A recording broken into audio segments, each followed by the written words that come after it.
San County, Ventura, California. Flood warning in effect from this evening to late tomorrow morning. What? Minor flooding is forecast. Where? Ventura River at Foster Park. When? From this evening to late tomorrow morning.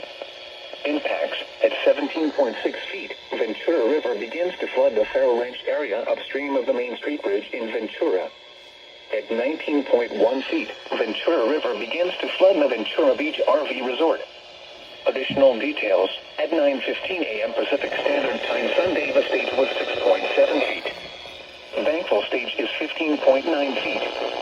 Forecast: the river is expected to rise above flood stage this evening to a crest of 18.1 feet late this evening.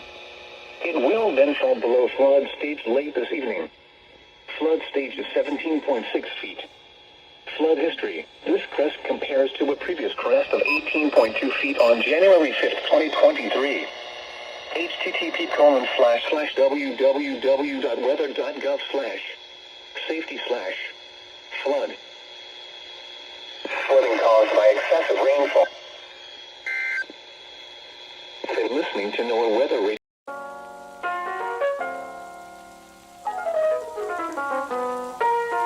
Radio.